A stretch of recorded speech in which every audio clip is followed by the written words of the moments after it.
नमस्कार। साहित्य तक के बुक कैफे के एक दिन एक किताब में मैं जयप्रकाश पांडे आपका स्वागत करता हूं। आज मैं भील विद्रोह संघर्ष के 125 साल इस पुस्तक के साथ उपस्थित हूं। इसके रचनाकार हैं सुभाष चंद्र कुशवाहा।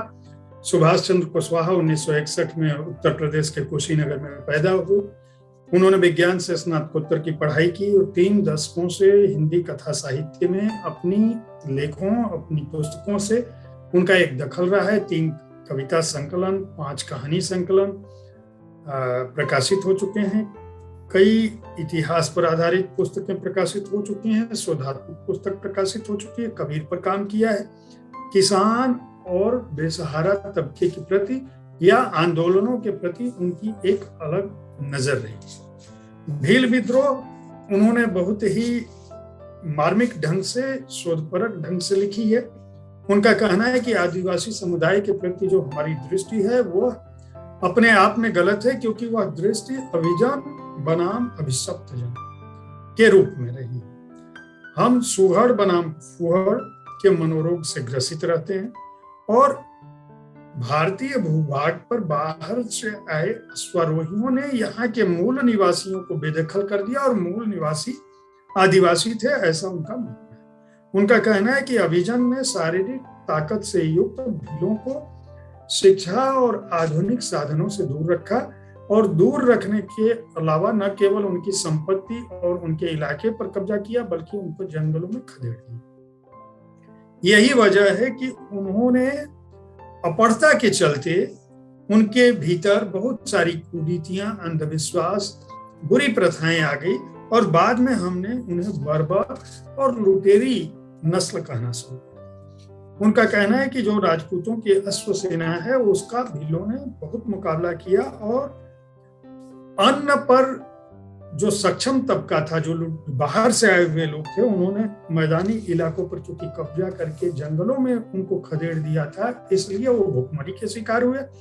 और चूंकि भूखमरी के शिकार हुए इसलिए भूख की तलाश में उन्होंने मैदानी इलाकों में जब भी आक्रमण किया, लूटमार की या जंगल के उत्पादनों का दोहन किया, तो उनके ऊपर ये आक्षेप लगाया गया कि वे बर्बर लोग। उनके जंगल काटे गए, उनके पहाड़ काटे गए, उनको घाटियों में धकेल दिया गया, उनको शिक्षा से बेदखल रखा गया, उनको आधुनिकता की कोई भी लौ उन आदिवासियों तक नहीं पहुंच सकी। जबकि वे आदिवासी, खासकर भील जो है, वो कितने सरल, ईमानदार थे, इसका उदाहरण भी वे बॉम्बे गजट अखबार के उदाहरण से अपनी भूमिका में ही वो बता देते हैं कि इस पुस्तक में वो क्या दर्ज करना चाहते हैं।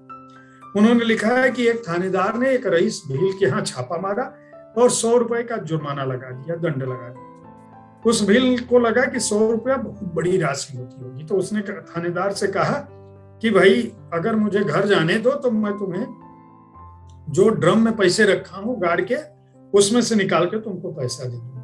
थानेदार सुना तो बोला कि चलो मैं तुम्हारे साथ चलूंगा। थानेदार उसके घर गया और जब ड्रम निकाला तो पता चला कि उसमें 1000 से ज्यादा रुपए थे। यानी भील ने वो 1000 रुपए उस थानेदार को 1000 से ज्यादा रुपए दे दिए। क्यों? क्योंकि उसको लगता था कि 100 रुपए की रकम बहुत बड़ी रकम। इतने सीधे भील होते थे। इतिहास की जो सच्चाइयां हैं, भील समुदाय का मानवीय अधिकार होना चाहिए और उनका मानना है कि 1800 में भीलों ने जो विद्रोह किया, अपने हक की लड़ाई, वो 1925 तक लगातार जारी रही और पूरी दुनिया के इतिहास में ऐसा कोई भी विद्रोह लगातार इतने सालों तक नहीं चला है।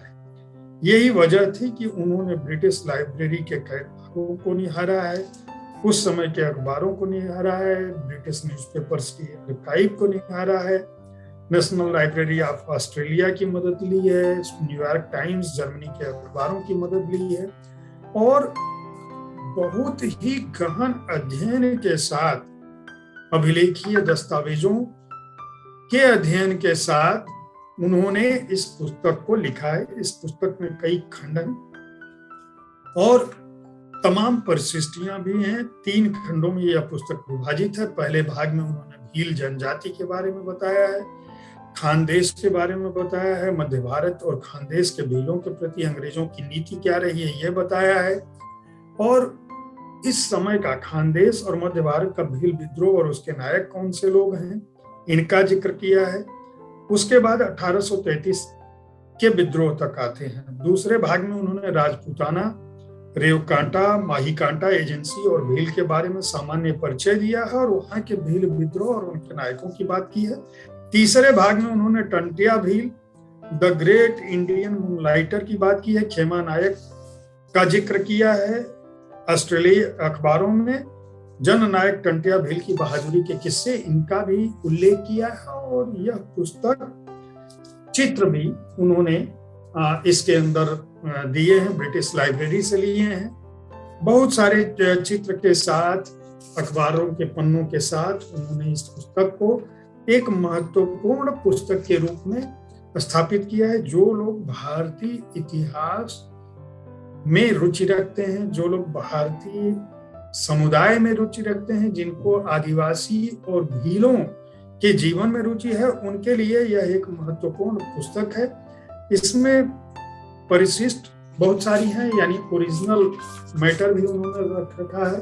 अंग्रेजी में जो कुछ उस दौरान लिखा गया, कहीं प्रकाशित हुआ तो बाकायदा संदर्भ ग्रंथ रखा है, और इतिहास के पन्नों में दलितों, आदिवासियों, गरीब किसानों और अन्य हाशिए के समुदाय का जो बलिदान और संघर्ष रहा है, उसकी अपनी क्या अहमियत रही है। भारतीय राजे महाराजे ने भले ही अंग्रेजों के सामने अपना सर झुका दिया था और ब्रिटिश सत्ता को स्वीकार कर लिया था, लेकिन काले और बदसूरत कहे जाने वाले भील लोगों ने उनको किस तरह से नाको चने चबवा दिया, उसका कोई दूसरा उदाहरण पूरी दुनिया में नहीं है। इसी बात को स्थापित करने के लिए सुभाष चंद्र कुशवाहा ने इस पुस्तक को लिखा है। इस पुस्तक को खरीद कर पढ़ा जा सकता है। सस्ती पुस्तक है लेकिन महत्वपूर्ण पुस्तक है। इसके प्रकाशक हैं हिंद युग। 249 रुपए केवल दाम है और 352 पृष्ठों की यह पुस्तक है। उम्मीद है साहित्य तक का यह एपिसोड आपको पसंद आया होगा। इस कार्यक्रम में आप किस तरह की पुस्तकों की चर्चा चाहते हैं, इसके बारे में अपनी राय से हमें अवगत कराना न भूलें। हमारी कोशिश होती है कि इस कार्यक्रम में हम आप विविध विधाओं की पुस्तकों के साथ आपके पास पहुंचे, ताकि आपको अच्छी पुस्तकों के चयन में आसानी हो। कल ठीक इसी समय ऐसी ही किसी एक पुस्तक के साथ मैं फिर आपसे उपस्थित होऊंगा आपके पास। तब तक के लिए देखते रहें साहित्य तक, स्वस्थ रहें, अपना ध्यान रखें और कोविड नियमों का पालन करते रहें। नमस्कार।